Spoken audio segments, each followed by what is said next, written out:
You know, you hate the circumstances, obviously, but just love meeting good, honest people doing their best to respond and recover from something so terrible. And two things are true at once, and I love to notice this.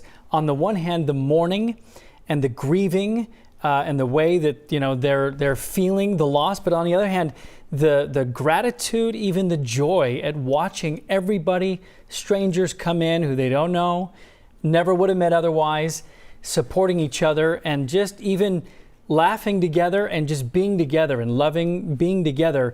And that, I think, allows them to keep pushing, keep doing the mission, because otherwise they would just kind of collapse and just stay in their homes, I guess, and do nothing. But they know they can't. They've got work to do there. Yes, and that's why we always say Texans helping Texans, and we definitely saw that over the weekend. And incredible reporting there. You spoke with residents and first responders, and just amazing sound. You could feel the depth of the impact from everyone you spoke with. And it's only really getting started. I mean, day 7 of the search, but we're talking 160, 70 plus, and then the cleanup of the tens of thousands of trees and then the dozens of homes and businesses.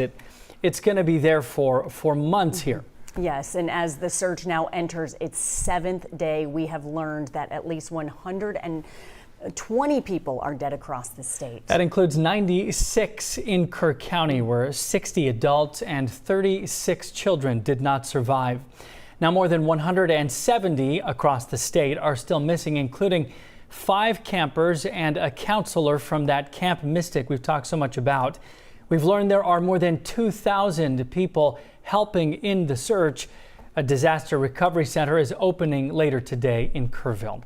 And now communities across the Texas Hill Country are just starting to begin the difficult process of really cleaning up. Our Jalissa Garza joins us live from Ingram this morning in KHOU County. Jalissa, you got there yesterday. What did you see?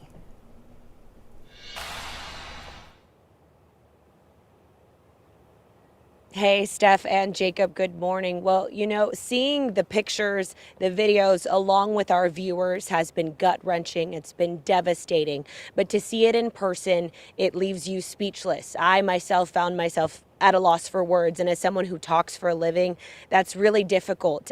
You know, when we got here, we went to an RV park not far from where we're standing. And as we walked around, you can see parts of those RVs completely ripped apart, knowing that people were living in there. Nobody there wanted to talk, and understandably so, but they did tell me that the Ingram Fire Department was able to get everyone out from that area. And we also are here next to the RV park where there is a lot of damage, a few homes here. It is really dark, but we're hoping once the sun comes out, we'll be able to give you a better look at what we saw. Now, where I'm standing right now, it's hard to believe that the water from the Guadalupe River, which is a ways away down there, made its way all the way up here. Let's go ahead and take some video of what we saw yesterday. Now, we did get to be pretty close to the Guadalupe River, and again, as somebody who has come to the Texas Hill Country before with friends, with family, it's hard to imagine how far that water actually got. I sent our executive producer, Kat, a picture, and even she was shocked to see how far it came. And when I asked residents in the area, they said, you know, being in the Hill Country, you know that there's flooding,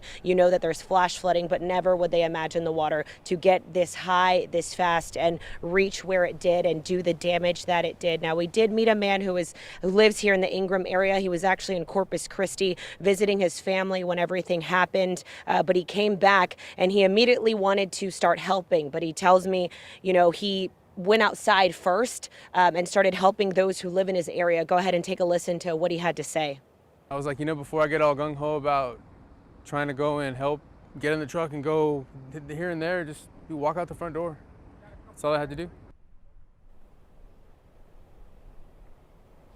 Now, when I talked to Ernest Galvan, the neighbor he was helping, he told me he had never met her before until yesterday when he walked out of his home across the street and started helping her. And I did speak with his neighbor. Her name is Ashley Middleton. We'll hear from her in our KHOU 11 Plus stream. But, you know, he's the one who introduced me to her, and it's incredible to know they had just met, all because he walked across the street to help her out. Now, again, there's a lot of resiliency in these communities, as we've seen from Jacob's reporting, from Amanda Henderson's reporting, from Orko Mana's, and our entire team who's been on the ground here in the Texas Hill Country. Now, again, we're hoping once the sun comes up, Steph and Jacob will be able to give you a better sense of just where the Guadalupe River is, how far it reached, and the damage that it left behind. And Jalissa, on the note of that story that you just told, I wonder if you have any comment about what I was trying to talk to Steph earlier, the ugliness on the one hand of the tragedy that happened, but on the other hand, the beauty of the outpouring of support and the way that people come together.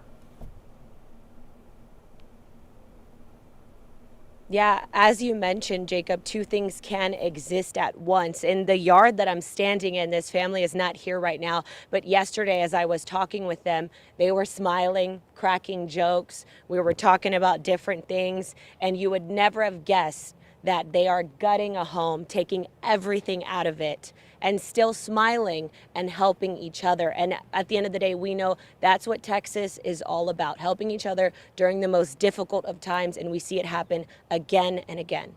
Yeah, exactly right. Grief comes in waves, and you have to do whatever you can, laugh, smile, to keep your spirits up to get through this. Jalissa Garza live for us this morning. Thank you. We'll see you again in a little bit. Right now, so many communities in our area are still trying to wrap their heads around the horror that plagued the Hill Country following last week's deadly floods. Countless victims, as we know, gone or still missing, including nearly 24 we now know from the Houston area.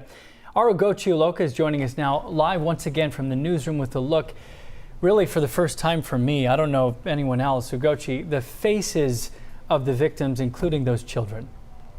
Yeah, sadly, that's correct. You can see them here. Mary Grace Baker, Anna Margaret Bellows, John and Julia Burgess. I mean, the list goes on. Ella Cahill. I can't list them all here, but you see their faces, and these are real people. The 23 faces of those who lost their lives right here. And at this hour, we know officials confirmed these are the nearly 24 people from the Houston or surrounding areas who did die in the Hill Country floods. Again, take another good look. That includes Melissa, as well as her husband, Rob Kamen, right there, a couple from Atascocita. If you take a look at this picture, Rob shared this photo of the couple's travel trailer before leaving for Kerr County last week. Co-workers of Rob's wife, Melissa, organized a memorial ceremony for them last night in Humble. Now, those who attended say they are thinking of them and praying for all of those who have been impacted by the floods, and they'll keep these ribbons up in their honor, especially for Rob and Melissa. Now, we are told that the couple recently welcomed their first grandbaby and that they loved the outdoors. Now, one friend and colleague says she knew firsthand how Melissa touched lives well beyond work and recalled their very last conversation together. Last week, my last words were to her on the text message. It said, "Get some rest, woman of God." That was my last words. And our hope is in him. Absent from the body is present with the Lord. Like I told her mother that she may be absent in the body, but spirit, she's here. Yeah, strong in faith there. And right now, the Kamen family is asking for privacy as co-workers who became friends keep Rob and Melissa in their thoughts. And we'll have another look at how a few of these other victims are being honored in our 7 to 9 a.m. stream on KHOU 11+. In the newsroom, Ugochi Iloka, KHOU 11 News. Gee, thank you for your thoughtful reporting. Later today from 4 to 7 p.m., you can join KHOU 11 in Tegna, Texas for a special Flood Relief Fund telethon. Your donation will help the disaster response in Central Texas. That telethon, in partnership with Communities Foundation of Texas, will support eligible local nonprofits. All donations are also tax deductible.